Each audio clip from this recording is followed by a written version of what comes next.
territorio continental ecuatoriano, buscando la verdad y abogando por la unidad nacional en pro de la paz y la seguridad en el Ecuador. Queremos saludar y dar la bienvenida en la revista de Opinión Democracia a la abogada Viana Mayno, consultora en temas energéticos, y le invitamos a un diálogo a propósito del trámite del proyecto urgente en materia económica en la Asamblea Nacional para afrontar en algo, para paliar esta crisis energética que no es de ahora, no es de ayer, que por lo menos viene de unos 20 o 30 años atrás, pero penosamente todos los gobiernos no han tenido la oportunidad de sentar las bases, al menos, de una matriz energética equilibrada. El proyecto urgente en materia económica pretende la apertura a la inversión. Sin embargo, hay inquietudes por lo que ha ocurrido en el debate de este proyecto. Por ejemplo, el no otorgar una garantía de pago. Y según expertos, se ha dicho que no sería atractiva para los inversionistas si es que aquí no hay una garantía de pago. ¿Qué piensa, abogada Viana Mayno, sobre este tema? Buen día. Muchas gracias. Buenos días por permitirme estar con ustedes, Miguel, Radio Democracia. Buenos días a todos los que amablemente nos escuchan. Efectivamente, mi especialidad es justamente inversiones en grandes proyectos y en sectores estratégicos. He tenido la oportunidad que me han brindado clientes y gobiernos y multilaterales a lo largo de casi 23 años de desarrollar la mayor parte de los proyectos de inversión privada vía delegaciones en el Ecuador, en otros sectores que también se llaman estratégicos, como carreteras, puertos, aeropuertos, inclusive también trabajé en unas termoeléctricas y obviamente telecomunicaciones. ¿Qué quiero decir? Quiero decir que cuando se estructura un proyecto por el lado privado, los recursos vienen del privado, no del Estado, no del gobierno. Inversión privada en un proyecto es un modo diferente que contratación pública, en el cual el Estado le paga al constructor privado para que construya lo que él quiere. Los recursos son del Estado. En el caso de la inversión privada, los recursos o el dinero es del inversor privado. ¿Qué busca un inversor privado y un financista, un banco que le da dinero al inversor privado? Lo que más le importa del proyecto es la parte financiera, o sea, el repago. Que el dinero que va a invertir y va a poner en construir, operar y mantener esa obra y dar el servicio, que en este caso estamos hablando de infraestructuras eléctricas, de básicamente termoeléctricas e hidroeléctricas y demás en otras energías, ¿no? También, que ese dinero le pueda regresar. ¿Cuál ha sido el problema hasta hoy? Hay 3 proyectos, el Aromo, Villonaco y Conolopolus, que se encuentran licitados públicamente, adjudicados y firmados. No han podido iniciar a construirse. Uno de ellos, por ejemplo, es llevado a cabo por el grupo Cobra, y los otros 2 también, por inversores muy grandes de orden mundial, es lo que quiero decir, enormes empresas mundiales. ¿Por qué no han podido desplegar esas energías, todas ellas renovables? Son proyectos eólicos en Loja y en Galápagos, por la bancabilidad, o sea, por la parte financiera. Entonces, para resumir un poco, para concluir, el fideicomiso es una herramienta, así como otras fuentes de pago, porque no necesariamente es la única.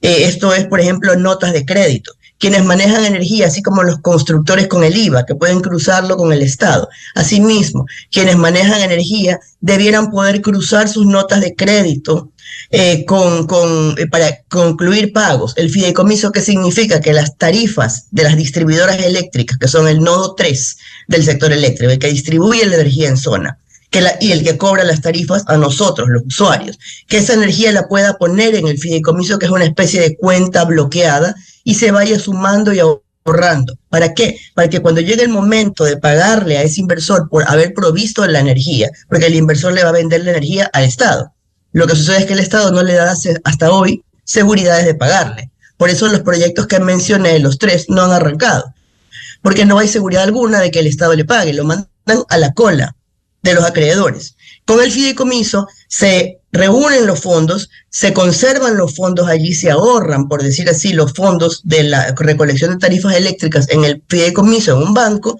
y luego hay un orden en el cual se le instruye a ese fideicomiso cómo pagar, a quién pagarle primero. El orden como está previsto, es primero al inversor privado de proyectos que puso su dinero, puso su riesgo con su propia plata para vender la energía al Estado. Eso sería lo primero. Distribución y transmisión privada. Lo segundo sería ya comenzar a pagarle a otros entes del Estado, también, como por ejemplo la distribución, y ya vamos un poco para atrás hasta llegar a otros estamentos del gobierno, por ejemplo, las hidroeléctricas, ¿no? Pero la prelación debería de darle la seguridad del pago al inversor privado como número uno en la línea. ¿Y cómo funcionaría? Y ello evidentemente subiría la seguridad y por tanto bajaría el riesgo del proyecto y garantizaría que la inversión privada de los proyectos que ya están se concrete y de los nuevos, por supuesto. ¿Y cómo funcionaría el fideicomiso? Sí, es lo que decíamos. Se recolecta en este fideicomiso, que es una especie de cuenta de ahorros bloqueada, las tarifas que pagamos los usuarios. Nosotros, todos los que consumimos energía. En esa zona, en esa distribuidora, porque las distribuidoras eléctricas del gobierno están por estados, por zonas, perdón, por áreas geográficas, y recolectan por áreas geográficas. Entonces, las tarifas que pagamos los usuarios de una determinada área se ingresan a esta cuenta llamada fideicomiso y de allí se comienzan a acumular. Y cuando llega el momento de pagar, el fideicomiso ya tiene instrucciones. O sea, el banco que maneja el fideicomiso, por decirlo así, ya tiene una instrucción de una prelación que se llama un orden de los pagos. El primero a pagarse con ese dinero será la distribuidora y ojalá la transmisora también, si es que nos permiten con la ley concesionar la transmisión. Esas dos serán las primeras a pagar, distribución y transmisión energética privada. Los segundos serán las distribuidoras públicas. Y así nos vamos a ir para atrás, ¿no? Transmisión pública, generación pública, en ese orden. ¿Por qué? Lo dijo el viceministro de Electricidad ayer. Porque afortunadamente han identificado que las distribuidoras que son de CENEL. CENEL es la empresa pública que maneja la distribución, la que reparte la luz y cobra la luz, o sea, la que nos cobra recursos es CENEL, la que está en territorio de CENEL. Han identificado que CENEL hace otros gastos con su presupuesto que no solo son para producir luz. Temas empresariales, temas del personal, temas de otros gastos, y no necesariamente aplica el 100% de todo lo que recauda de nosotros en distribuir luz. Mientras otros inversores privados quieren distribuir luz y no les llegan los recursos. Abogada Mayno, y sin fideicomiso y sin garantía de pago va a ser muy difícil contar con esos recursos que permita incentivar a la inversión. Bueno, la bancabilidad del proyecto es eso, ¿no? La seguridad del inversor de que va a haber un repago. Y el Estado le va a comprar porque eso va dentro del proyecto. El inversor genera un proyecto y el Estado le compra esa energía, la energía, no el proyecto. Y le debe de pagar esa energía. Por eso es importante la certeza financiera en un proyecto de inversión. Pero también aquí quiero mencionar algo, Miguel. Hemos estado hablando de un modelo en el cual solo el Estado es el comprador de la energía. El inversor privado desarrolla una infraestructura y construye para que el Estado le compre. Básicamente, eso es lo que estamos diciendo. ¿Qué tal si, y esta es la propuesta, no solamente se abre a la inversión privada la generación, que es lo que hoy estamos tratando de impulsar con la ley y con proyectos que, como les decía, ya están adjudicados pero no arrancan por el tema de la bancabilidad, por el tema financiero? ¿Qué tal si pensamos en que no solo la generación eléctrica, sino también la transmisión y la distribución puedan participarse por el lado privado? Digamos que tenemos mucha energía, hidroeléctricas enormes, termoeléctricas enormes, privadas. Supongamos que con esta ley se consiga eso. Y ahí viene la reflexión del millón.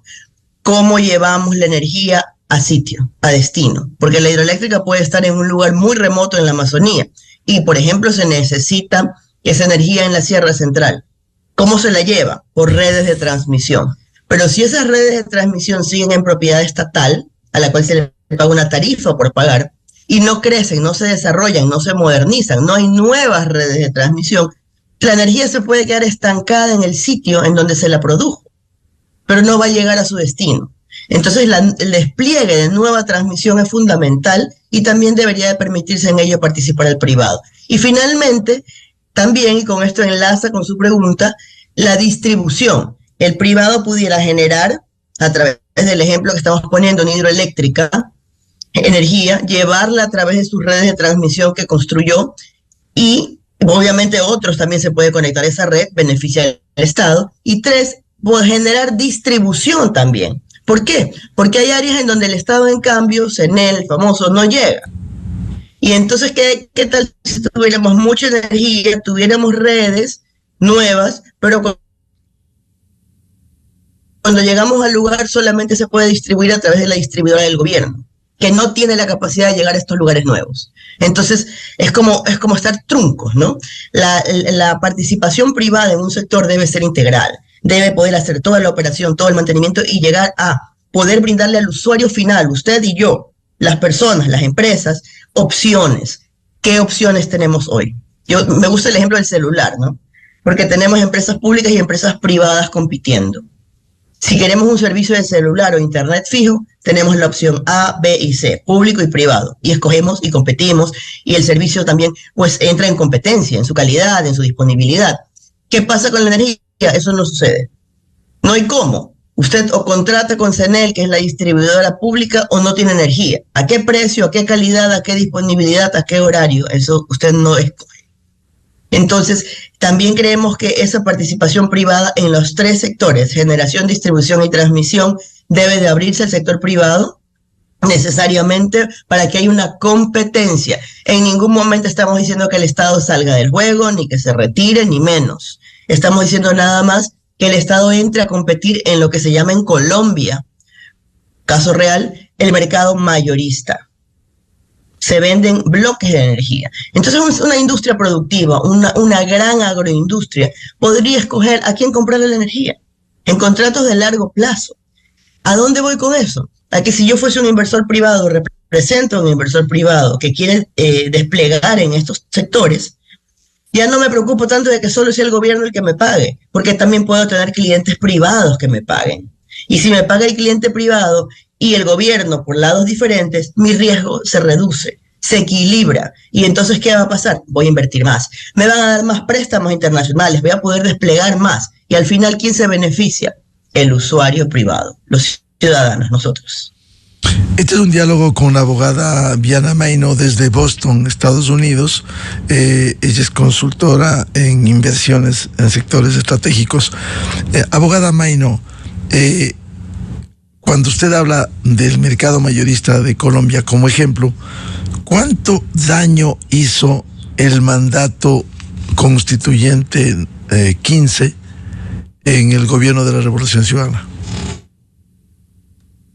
¿Cuál era el mandato 15, disculpe? El mandato 15 que eliminó el mercado mayorista y restringió, pasó a manos del Estado ecuatoriano el control absoluto. Mire, yo creo que nos corresponde, yo no recuerdo que hayamos tenido un mercado mayorista en Ecuador como el que me estoy refiriendo en Colombia. Es probable que haya tenido el mismo nombre, pero no es la misma estructura o funcionamiento. En Colombia, y también podríamos comentar el caso de Perú, el mercado mayorista funciona con que el sector privado puede hacer generación y distribución a nivel privado y a nivel de usuario final. Entonces, entras a competir en un mercado que puede ser spot, es decir, tengo tantos bloques de energía y me sobró, porque mis contratos de PPS, que se llama, que son de compra de energía a largo plazo, solamente requerían, por ejemplo, 100 megas, pero esta ocasión produje más, porque llovió más, por ejemplo, soy una hidroeléctrica, y tengo 10 megas más disponibles. Entonces entro a competir o a ofrecer esos 10 extra en el mercado. Ese es el mercado spot. Alguien puede querer en ese momento un poco más de energía porque soy una industria, trabajar en turnos de la noche y producir más y me los compra. Entonces tienes un mercado spot y tienes un mercado permanente en el cual se pueden transar estos contratos directamente y de largo plazo, tanto con el Estado como con el privado. El gran beneficio aquí es que el productor de la energía y el distribuidor de la energía ya estaría equilibrado, como decía, en sus ingresos, porque ya le puede vender a varios, no solo a uno, que es el gobierno. Y esos varios, nosotros, como usuarios, nos beneficiamos porque tenemos opciones de terceros a quienes comprarles, ¿no? A quienes comprarles energía en tiempos, en calidades y en tarifas relativamente razonables. Y eso es bien importante. Abogada Y Mayno. mencionar que a diferencia de los otros sectores estratégicos, como son telecomunicaciones, infraestructura, les decía, puertos, aeropuertos, hidrocarburos, que son también sectores estratégicos, la energía no tiene inversión privada para vender al público, para compartir con el público. Todos los demás sí están concesionados, que no es lo mismo que privatizar. Desde luego. Ahora, ¿cómo en el país no depender solo de la generación de hidroelectricidad, sino emprender en proyectos de energía limpia, solar, eólica, fotovoltaica, plantas geotérmicas? Bueno, mire, yo creo que cuando uno tiene una crisis y apetito, se llena de lo que hay, ¿no? ¿Qué quiero decir? Que necesitamos soluciones de dos órdenes. La primera es inmediata, y en la inmediata la solución pasa por lo termoeléctrico. Nos toca poner más generación con combustibles, nos toca comenzar a pasar a gas natural de manera inmediata. Y en el tiempo con energías limpias. Lo de la transición energética es algo bueno, es algo necesario, sin embargo es algo de orden mediato, de segunda etapa, y es algo que en términos de producción de energía no le produce demasiada cantidad. Para dar una referencia, la producción de energías renovables está más o menos en 150 megavatios. Mientras que lo que se consume en el país es entre 4.500 y 5.000. Ahí tienen la referencia. Lo que sucede es que las termoeléctricas están en menos del 60% de su capacidad. Y el parque termoeléctrico del gobierno, que es el único que hay, porque no hay termoeléctricas privadas que atiendan al público al momento, como sí los hay en Colombia, ese parque termoeléctrico está apenas en 44% de su capacidad. 44%. ¿Qué quiero decir? Que si le hubiéramos dado ese mantenimiento, tendríamos mucho menos problemas de energía al termoeléctrico.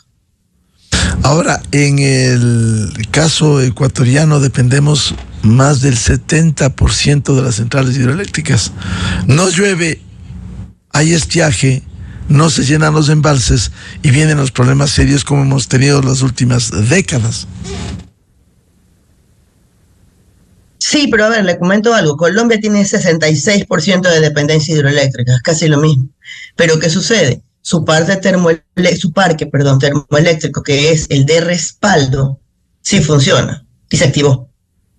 El tema, como le decía, es que el 44% de nuestro parque termoeléctrico funciona, menos de la mitad. Si tuviéramos el parque termoeléctrico funcionando a su capacidad plena, probablemente estaríamos con cortes muy inferiores o mínimos. Entonces aquí juegan dos cosas. No solo que no llueve, es que la energía de respaldo, que es la termoeléctrica, no está operativa. Entonces son dos temas, no uno. Y la tercera cosa es que no tenemos inversiones privadas que nos apoyen. ¿Qué sucede, por ejemplo? Las industrias, las empresas, el sector productivo tiene generadores de emergencia. Sus generadores de luz, pero de gran escala, porque son industrias. ¿Qué ha hecho el gobierno? Y está muy bien. Les ha dicho, comiencen a subir su energía y yo les voy a pagar por kilovatio. ¿Qué pudiéramos hacer? Como le decía, lo inmediato es generar energía termoeléctrica. Decirle a esos industriales, desarrollen más generación termoeléctrica privada, propia, y comiencen a ayudarnos como país a subir más kilovatios. Y se los pagamos en tantos centavos, que más o menos es 28 a 30, varía un poquito según una tabla. Igual que hoy el gobierno le tiene que pagar a otros por producir energía, incluyendo sus propias generadoras. Esto ya existe. Lo que estoy proponiendo es que se haga en más escala con los privados que tienen una generación privada, permitiéndoles y pidiéndoles que inviertan más y suban más energía, con contratos que les permitan un plazo más largo, diciéndoles, ¿sabes qué? Te voy a comprar por contrato a 1 año y medio. ¿Eso a qué incentiva? A que inviertan en más generación personal, privada, propia, pero también puedan subir más kilovatios. ¿Qué necesitan? Lo que necesita un sector privado. Certidumbre, Miguel, certidumbre del pago, del plazo. ¿Para qué? Para realizar una inversión que sepan que les va a retornar. Primero para ellos mismos y segundo les va a sobrar en algún momento porque en las noches no produces, el fin de semana, en ciertos horarios y la subes. ¿Qué tiene de bueno? Que la industria productiva está repartida en el país a lo largo de todas las secciones y geografías y la puede subir al sistema nacional interconectado en diferentes localidades, no solo en una, como es el caso de una barcaza. nos va a ayudar a toda la población. Esa es una manera rápida, ¿no? Y en las renovables vamos en el tiempo a algo que venga después, no ahora. Gas natural, indispensable entrar en gas natural. Ahora, usted decía... puede producir la potencia, no así, por ejemplo, una eólica, no te va a dar la misma potencia o capacidad. Ahora, tener el parque termoeléctrico listo cuando hay estas crisis requiere alta inversión, y si el Estado no tiene, ¿por qué no abrir los espacios para el sector privado? Bueno, es que esa es la pregunta del millón, eso es lo que queremos los ciudadanos entender. ¿Por qué no tengo ni dejo tener? No hago ni dejo hacer, y no me refiero a un gobierno o al gobierno actual ni anteriores, me refiero en general. Si no tenemos como Estado y como gobierno recursos, y no vamos a tener, porque los recursos son escasos siempre, tenemos que invertir en sectores sociales, en temas ciudadanos y en otro tipo de situaciones. ¿Por qué no podemos concesionar lo que ya existe, perdón, con el cargo de que el que invierte en ello tenga que justamente darle el mantenimiento y crecer su capacidad y su producción de manera inmediata? Y obviamente siempre controlando las tarifas al usuario, ¿no? Porque eso es algo que nunca se les puede ir de las manos como país, como a un gobierno no se le puede ir de las manos. En todo contrato de delegación al sector privado, tú tienes un control tarifario. Eso que dicen que las tarifas se van a disparar es falso. Les recuerdo a todos los que nos escuchan amablemente que tenemos concesionadas las carreteras y que pagamos una tarifa de peaje que controla todos los años el Ministerio de Transporte y aprueba. Cuando usted viaja por un aeropuerto paga una tarifa. La del uso del aeropuerto está controlada. Los planes de telefonía celular están aprobados por la agencia año a año. No es que el privado que presta un servicio público puede poner el precio que quiere, eso es falso. Está siempre controlado por el gobierno y son ejemplos irreales, claros los que estoy poniendo. Entonces sí, debiera de permitirse la inversión privada también en lo que hay, especialmente en lo termoeléctrico actual y también en las hidroeléctricas actuales, Coca-Cola o Masar, para que puedan llegar a su capacidad plena, a la que no tiene por falta de mantenimientos, ¿no? Por nuevos equipamientos, por turbinas que no funcionan, todo eso debiera de suceder ya, independiente, obvio, de incentivar la construcción de lo nuevo, ¿no? Y también un trabajo más articulado, Miguel, con el sector privado, que no solo es la inversión, sino la articulación, la colaboración con el sector privado. Mire, algo bueno en la ley, que ya en el primer debate subieron la posibilidad de invertir a 50 megavatios en termoeléctricas y 100 en renovables, renovables y 50 en energía de tipo termo nueva. Eso sí, ya no por concurso, sino simplemente que el privado lo proponga y lo pueda hacer. Eso es bastante, porque estábamos en 10. Recordando que estábamos solo en 10 megavatios. 10 megavatios es un consumo prácticamente particular. No te ayuda a compartirlo con el país. 50, 100 ya estamos hablando de otras cosas, de otras ligas. Y también es algo bueno que ha pasado el día de ayer, que se creó el Comité Asesor Permanente de Energía. Se creó el día de ayer, que es un comité articulado público-privado en el que hay varios ministerios, en el caso del gobierno, obviamente el de Energía, Finanzas, Producción, el gerente de Petroecuador, viceministro de Electricidad, y por el lado privado hay varios gremios que tienen que ver con energía. El comité, la Cámara de Comercio de Quito, el Comité de Energía, el Comité de Energías Renovables, y varios más privados, la Corpey, que comienzan a sesionar este jueves para liberar los temas críticos de planificación inmediata y de largo plazo de restricciones energéticas. Claro, falta. Claro, el país necesita seguridad jurídica que genere confianza en los inversionistas. Y por otro, lo que usted mencionaba... Certidumbre. La confianza va por la bancabilidad, Miguel, y por la articulación, que trabaja en equipo. Lo de los horarios es un buen ejemplo de no haberlo hecho. CENEL, que es la parte de distribución, debiera sentarse con sus usuarios, que son los que están sentados en su misma área geográfica, que tiene el mapa claramente diseñado de a quién le cobra, con qué medidor y con qué tipo de uso tiene ese usuario, ese consumidor. Sentarse y programar cortes, porque ellos son los que sí pueden por área geográfica. Sin embargo, es una sorpresa y de paso no se cumplen los horarios, quiero decir, y ya sabe que sin planificación no hay producción. Claro. Y esto nos afecta mucho. Claro. Entonces la articulación con el sector privado no solo es para que invierta, sino para tomar decisiones en conjunto, para planificar horarios, para ver qué tipo de financiamientos requieren en inversiones que luego quieran desarrollar. Y aquí me refiero al sector privado local, ¿no? Ahora, usted ha mencionado un tema, abogada Mayno, el tema de la concesión de vías. Cuando uno circula por las vías concesionadas en el Ecuador, como en la región interandina, hay orden, hay atención, se paga, por cierto. Pero si uno va por las vías de la costa, por ejemplo, Esmeraldas, es un desastre, porque el Estado no tiene recursos para el mantenimiento. Bueno, es eso, ¿no? En un proyecto de uso público, como es lo que estamos hablando, carreteras, energía, el despliegue de la infraestructura lo paga el privado, lo invierte, lo recupera con una tarifa, y por eso hablábamos del fideicomiso, de la bancabilidad, porque lo debe de poder recuperar, pues necesita saber que lo que construyó, lo que invirtió, su dinero lo va a poder recuperar.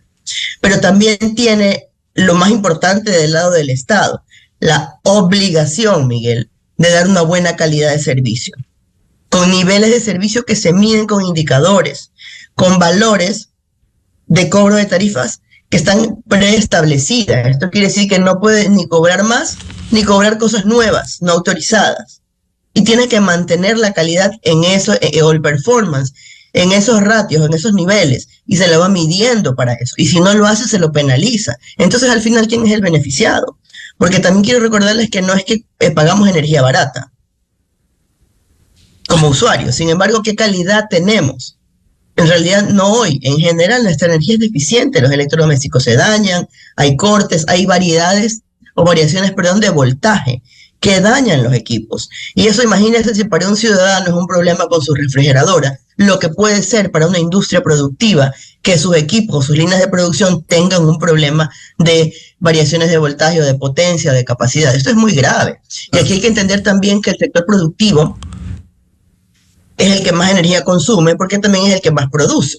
De las industrias, y eso a veces no se entiende, y le dicen, bueno, córteles a las industrias. Sí, pero resulta ser que las industrias son las que mueven la economía, generan empleo, producen divisas, exportan, y con eso entran dólares, ¿no?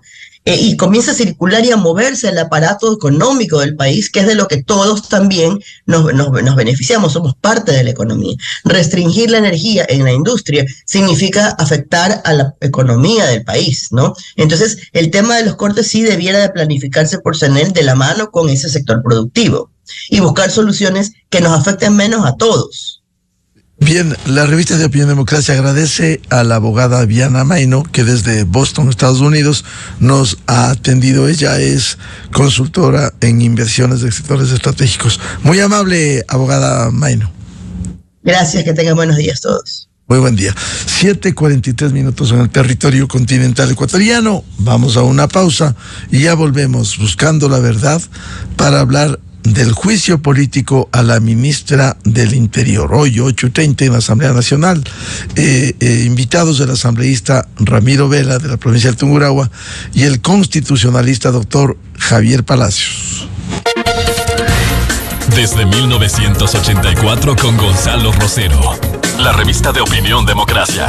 Siempre líderes, siempre confiables. Enseguida regresa Miguel Rivadeneira. A la